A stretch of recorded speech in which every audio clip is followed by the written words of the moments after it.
Hey, it's another Tuesday with Terry. I'm Terry Murphy, presentation skill coach and consultant on how to make you the rock star of your next presentation, how to make you an irresistible communicator so people know that they're seen, valued, and heard. And today we're going to talk about the one thing all of us share, and that is change. How often have you wanted to change something?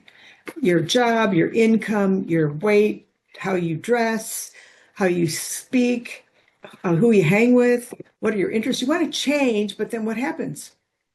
Nothing, basically nothing. One of my favorite books that really was an awakening for me was written by Alan Deutschman called Change or Die. And you can tell by this book that it's had some work. And the reason is he talks about how people don't change and why. And he cites a story of 10 people that were faced with literally, if you don't change, you're going to die. How many of them actually changed when they checked back?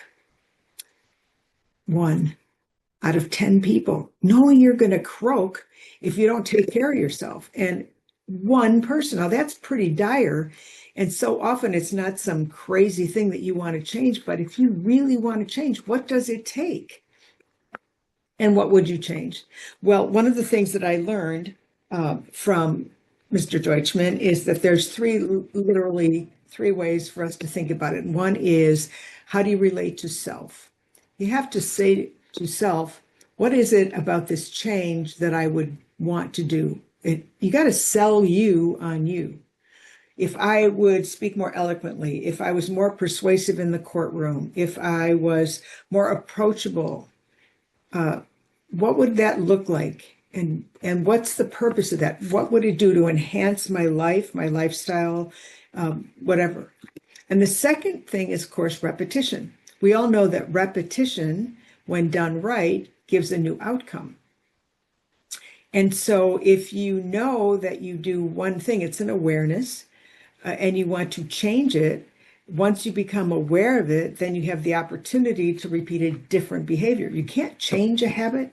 You can reframe it in a way so that you do something different when that habit shows up. And the third part of that was reframing. What does it look like? How does it feel? What would happen if we were at our ideal weight, if we were at an ideal income, if we had the right job? What would that look like? So there's a little visionary there. And one of the best things I learned from Eric Oliver from Meta Systems Consulting, who's been around persuasion, writing several books on communication, basically, is that when he studied neurolinguistics, one of the things he learned from his mentor was ABC.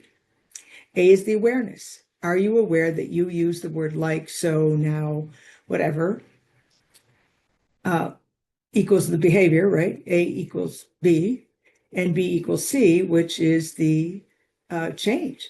So once you're aware of it, then you understand the behavior, then you can change it. Now, that sounds real easy, right? But the next time you're really hungry, a cookie looks just as good. And the reason I'm bringing that up is because my other favorite person, who I don't know, but I think is adorable, is James Clear, who wrote Atomic Habits. Atomic. It's such a brilliant analogy because in an atom, the change is so fast and so minuscule that it's hardly perceptible. And he applied that to changing habits. Something as simple as, instead of having a bowl of cookies on the counter, which about 3 o'clock he thinks is a really good idea, they put a thing of apples. Well, that might be a small change, but it's certainly changed the outcome of the action. Atomic is that perception we talk about of reframing. How do we do things? What can we do differently so that this happens? And what's the reward? Somehow we get lost in the change and we don't remember the reward. So one of the things that we want to do is try to avoid those things, those actions, as Ms. Fripp would say, that annoy people. And in this case, I have 17 pages of a review of painful video review of how people presented and what they did to disconnect from another human being. And all of them are so fixable. Not turning your back to people, looking at people's eyes occasionally, not using connective words or words that distract. We talked about that last week. Here's the thing. We have to communicate. We use words and they really don't do the best job. There are things that we can do that make people feel so valuable that they will feel engaged with you and persuaded by you because of the confidence, because of the authentic connection that you have with another human or a group. And so it pays to change. So here, what do you want to change? Make a list. What's the awareness? I want to do that. And the reason I want to do that is because I want this outcome. Then what can be the behavior you could put? Tiny behavior. Maybe it's taking a short walk. Maybe it's only meditating 5 minutes. Maybe it's reading only 3 pages of a book every day to reach that goal of more reading.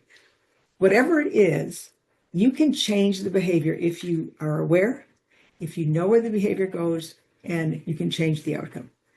Do yourself a favor. Being the best communicator helps no matter where you are and what you're doing. I'm Terri Murphy. Get my book on the 10 tips to make you a top presenter, make you the rock star of your next presentation. Communication is the most beautiful thing we have, whether it's verbal, nonverbal, whether it's gender differentiation, behavioral styles, emotional intelligence, conversational intelligence. All these things help us know we're alive in our bodies, and it really does celebrate the connection with another person. So let's be your best you. Join me every Tuesday for a tip that might just help you if you decide you want to change your outcomes. I'm Terri Murphy. Have a great week.